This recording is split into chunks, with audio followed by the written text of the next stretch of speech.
주님께서 여러분과 함께 루카가 전한 거룩한 복음입니다. 그때 백성은 기대에 차 있었으므로 모두 마음속으로 요한이 메시아가 아닐까 하고 생각하였다. 그래서 요한은 모든 사람에게 말하였다.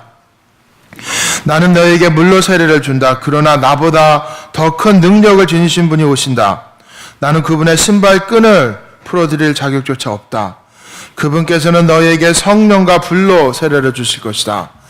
온 백성이 세례를 받은 뒤에 예수님께서도 세례를 받으시고 기도를 하시는데 하늘이 열리고 성령께서 비둘기 같은 형체로 그분 위에 내리시고 하늘에서 소리가 들려왔다.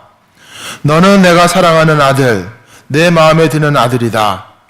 주님의 말씀입니다. 네, 참 예수님. 오늘은 예수님께서 세례를 받으시는 주님의 세례 대축일인데 제가 어릴 때 저희 아버님께서 자주 말씀하셨어요. 아버님이 군인이셔가지고 이렇게 철원 이렇게 포병부대 해가지고 막 이렇게 부대를 돌아다니셨는데 제가 철원의 어느 군부대에서 어릴 때 세례를 받았다 하시면서 군종 신부님 말씀하시더라고요. 그 신부님하고 같은 부대에 있었는데 너에게 세례를 준 군종 신부님이 철원의 어느 부대 어느 신부님이고 너는 맨날 집에서 도망가가지고 수성부 자동차 바퀴 밑에서 돌아다녀가지고 기름 시커매가지고 기름 추성인 걸 꼭 어머니 가서 잡아왔대요. 네. 근데 제가 작년인가 그 시카고의 에미 그 전국 그 컨벤션을 갔더니 그 신부님이 연세가 88인데 한국의 에미 팀을 몰고 오셨어요. 우리 아버님은 가신 지 벌써 10년이 넘었는데 아버님은 돌아가신 지 10년이 넘었는데 그 신부님이 88세에 한국 에미 팀을 몰고 왔는데 신부님이 그렇게 멋쟁인 거예요. 회의를 하는데도 연세가 높으신데도 자기 할 말만 딱딱 하고 멋쟁이야. 그리고 영어도 한마디 쫙쫙 하시고 굉장히 멋쟁이잖아요. 그래서 연세가 들어도 저렇게 멋있는 신부님 보고 제가 감동을 했어요. 우리 아버님 맨날 너를 세례 준 신부님이 그분이다. 그래서 오늘은 세례에 대한 이야기를 하고 싶습니다. 예수님께서 세례를 받으신 연세가 어떻게 되세요? 예수님이 세례를 받으신 연세가 우리가 어떻게 하냐면 예수님이 돌아가셨을 때가 몇 살에 돌아가셨을 거다? 33살에 돌아가셨을 거다. 예수님이 33살에 돌아가셨는데 예수님이 공식으로 나오셔가지고 막 선포하시고 공생활을 몇 년 하셨다? 3년. 네, 3년 하셨다. 그러면은 세례를 받고 시작하셨으니까 세례를 받으실 때 연세가 30살이다. 근데 3년을 공생활 하신 걸 어떻게 알았냐 하면은 예루살렘에 3번을 올라가시거든요. 그러니까 매해 한 번은 유태인들이 예루살렘에 올라가잖아요. 과월절에. 그래서 이제 30살에 세례를 받으셨는데 30살 전의 이야기는 하나도 없어요. 그죠? 12살 때 예루살렘에 가가지고 어머니 잃어버린 얘기라든지 거의 얘기가 없죠. 그러니까 예수님은 그냥 평범하고 조용하게 사셨던 분인 것 같아요. 30살에 나서시니까 사람들이 저 사람 저 목수 아들 아니야? 저 마리아 아들 아니야? 어떻게 저렇게 할 수가 있어? 하고 다 놀라잖아요. 제 형제는 누구고 동생은 누군데 어떻게 저 사람이 저런 능력을 받았을까 하잖아요. 그러니까 예수님은 아주 평범한 생활을 하셨던 분 같아요. 근데 세례를 받으러 예수님께서 누구에게 가셨어요? 요한한테 갔을 때는 이미 수많은 사람들이 요한에게 왔을 때예요. 그죠? 보면은 누가복음 보면 되면 군인들도 왔잖아요. 군인들도 우리도 어떻게 해야 됩니까? 그 세리도 왔잖아요. 세리도 오고 그러니까 대단한 사람들이 오는 거예요. 군인하고 그런 수많은 사람이 왔을 때 예수님도 가서 세례를 받았는데 이 얘기는 뭐냐 하면 요한이 대단한 사람이에요. 오늘 복음 보면 사람들이 요한이 메시아가 아닐까 그러잖아요. 대단한 사람이라고. 그럼 예수님도 그 중에 따라다니던 제자들이 하나였을 거예요. 예? 근데 나중에 무슨 얘기를 하냐면은 요한의 제자들이 요한한테 가서 큰일 났다고 요한 선생님 당신을 쫓아다니고 당신에게 세례받았던 예수가 저기 강가에서 세례를 주고 있는데 수많은 사람들이 다 거기 가고 있다고. 지금 우리 쪽에 와야 될 사람이 다 거기 가고 있다라고 얘기를 하잖아요. 그죠? 그러니까 요한이 뭐라고 그럽니까?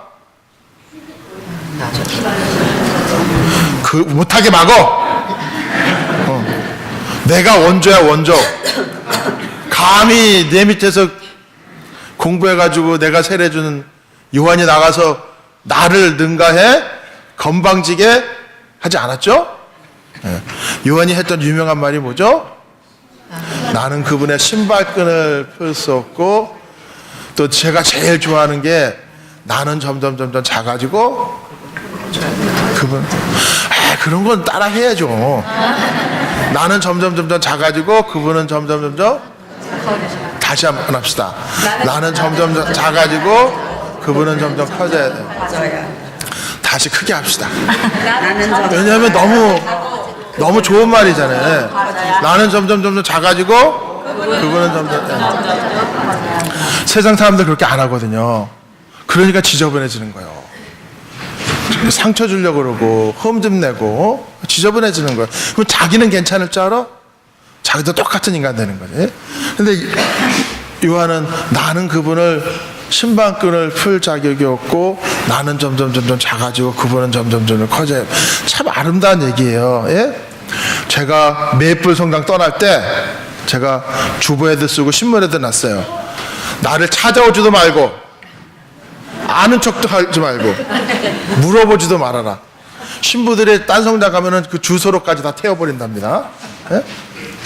아는 척도 하지 말고 찾아오지도 말고 물어보지도 말라고. 예. 제가 정말 그랬어요. 잘했죠? 네. 뭐 치사하게 뭐 거기 거기 가서 뭐해요? 새 후배가 잘하게끔 해줘야죠. 그죠? 후배가 성공하게끔 해줘야죠. 남들은 저를 욕하는 사람이 많은데 그래도 저는 잘하는 것 같아요. 어쨌든 예수님이 세례를 받는데 요한이 예수님을 물속에 담그잖아요. 담그고 꺼내고 또 담그고 꺼내고 담그고 꺼내고 3번을 담그는데, 예? 물속에 들어가면은 밖에 세상과 끊어지잖아요. 예? 그리고 나오면 새로 태어나고. 그러니까 마치 세상과 끊어지고 단절돼서 무덤에 들어가는 것처럼 나오면 부활하고. 그래서 성부의 이름으로, 성자의 이름으로, 성령의 이름으로 세례를 주느라고 물속에 처박습니다.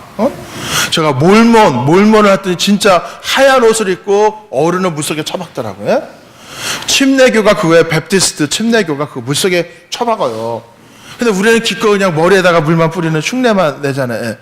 제가 성지순례로 이스라엘을 갔는데 우리 신자들은 뭐 다 카메라 들고 뭐 옷 입고 막 찍기 바쁜데 요르단 강에 갔더니 진짜 침례교 개신교 신자를 와가지고 하얀 옷 갈아입고 물속에 들어가는 거예요. 그 물이 차니까 아직도 사람들이 자지러져. 막 물속에 쳐박으니까.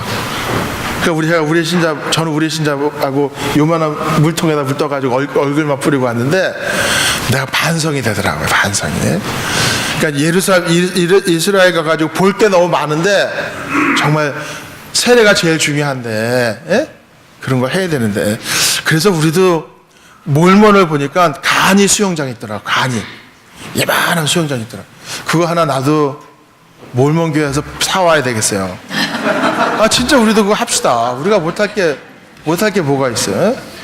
그 요만해가지고 예만해가지고 물속에 집어넣더라고 진짜. 예. 그래서 이제 세례를 받게 되는데 이제 물로 세례를 받는 거예요. 근데 우리가 뒤를 잠깐 보시게 되면은 저 큰 초가 있죠. 저 큰 초 이름이 뭐죠? 부활초잖아요. 여러분 기억나세요? 부활 성야에 저 초를 축복하고 저 초가 깜깜한 성당에 불 다 끄고 성당으로 들어오죠. 그러면서 그리스도의 빛 하잖아요.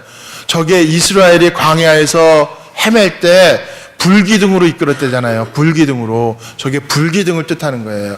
어둠 속에 무덤과 같은 어둠 속에 이 불기둥이 들어오잖아요. 예.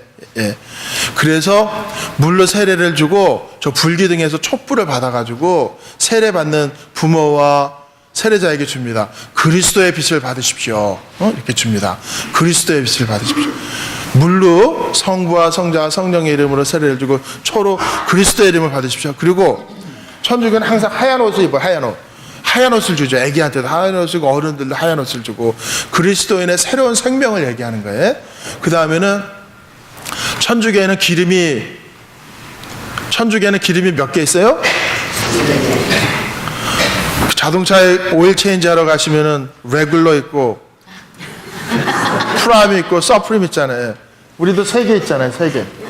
천주교에도 기름이 3개 있어요. 하나는 병자성사, 하나는 예비자, 하나는 크리즘, 가장 중요한. 그래서 세례를 받을 때는 예비자 기름을 바르고 마지막으로 크리즘, 가장 중요한 세례를 받는 기름을 바르는데 이 세 번째 가장 중요한 기름은 신부가 될 때 신부 손에도 바릅니다. 주교가 될 이 제대에도 발라요. 제가 세를부르크 성당에 새로운 제대 났을 때 주교님이 2-3번 오셔가지고 여기 제대를 저 기름으로 아주 덤벅으로 바르시더라고요. 그래서 우리 세례가 굉장히 중요한 의미가 있는 것 같아요. 그래서 여러분들은 모두 다 세례를 받으신 분들이잖아요. 그래서 우리가 그리스도인을 닮아서 세례자 요한의 말씀이 제일 좋은 것 같아요. 나는 점점 작아지고 그분은 점점 잘난 척하지 말란 소리요. 고개 숙이고 살란 소리요. 밖에 나가서 큰 소리 치세요. 능력이 많으신 분들이니까. 근데 안에서는 참 아름다운 가르침이신 것 같습니다. 아멘.